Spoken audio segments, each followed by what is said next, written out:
Hi friends, ఎలా ఉన్నారో బాగున్నారా? ఇవాళండి కందిపప్పు టమాటా వండుతున్నానండి. పప్పు టమాటా వండుతున్నాను. ముందుగా అయితే పావుగంట ముందు కడిగేసి పక్కన పెట్టుకున్నానండి. ఇదండి టమాటా, ఉల్లిపాయ, పచ్చిమిరపకాయ, ఇది పసుపు వేసుకొని ఒక 3 విజిల్ వేయించుకుంటానండి. విజిల్ వేస్తే కరెక్ట్గా సరిపోద్దండి, పప్పు ఉడికిపోద్ది. నేను కుక్కర్ పెట్టుకుంటున్నాను. 3 విజిల్ వేయించుకుంటానండి. ఇప్పుడు ఇదండి మూత తీసేటప్పుడు 3 విజిల్ అయితే అయిపోయింది. మూత తీసేటప్పుడు మాత్రం ఆవిరంతా తీసి అప్పుడు తీయాలండి, లేదంటే ఇబ్బంది అండి.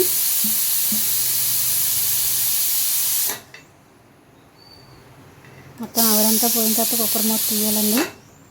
ఇప్పుడైతే ఇక చూసారా, పప్పు అయితే శుభ్రంగా ఉడికిపోయిందండి. కొద్దిగా ఉప్పు వేసుకొని కలుపుకుందామండి. కొద్దిగా ఉప్పు, కొద్దిగా కారం వేసుకొని శుభ్రంగా కలిపి కొద్దిగా చింతపండు పులుపు వేసుకుంటానండి. వేసుకొని కొద్దిగా ఉడికిన తర్వాత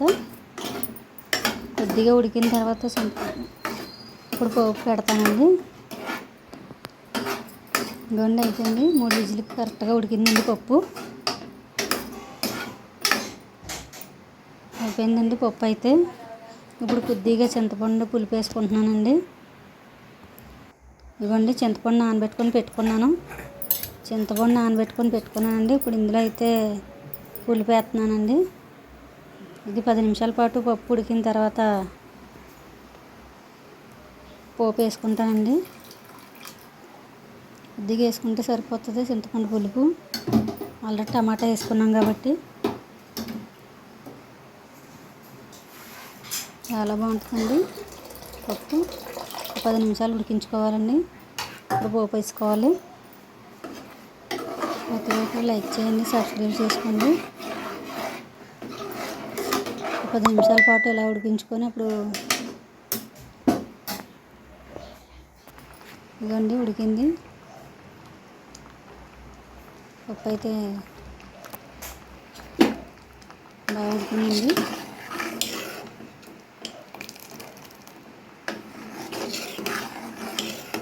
ఇప్పుడు పోపు వేసుకుందామండి, సరిపోతుంది. మళ్ళీ చల్లగా అయితే చిక్కబడిపోద్దండి.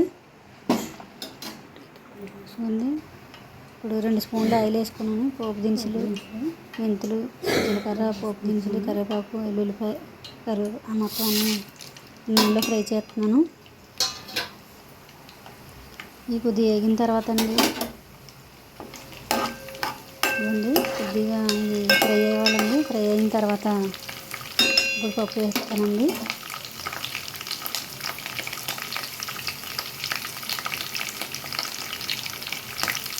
ఎర్రగా వేగితే పప్పు చాలా టేస్ట్గా ఉంటుందండి.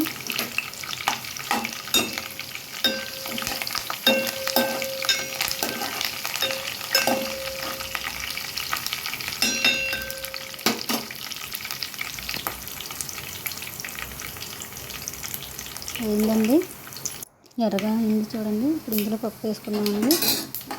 సరిపోయింది. ఇలా వేయాలండి. ఇలా అయితే పప్పు చాలా టేస్ట్గా ఉంటుందండి. ఇప్పుడు లైక్ చేయండి, సబ్స్క్రైబ్ చేసుకోండి ప్రతి ఒక్కరు కూడా. అయిపోయిందండి. ఇప్పుడు పప్పు వేసేసుకుంటున్నాను. ఇలా పలుచగా ఉంటేనే బాగుంటుందండి, మరి ముద్దగా ఉంటే బాగోదండి. ఇలా ఉన్న బాగుంది. ఇలా సమానంగా ఉండాలండి పప్పు. చూసారా ఎంత బాగా వచ్చిందో. అయిపోయిందండి పప్పు అయితే. లైక్ చేయండి, సబ్స్క్రైబ్ చేసుకోండి. బాయ్.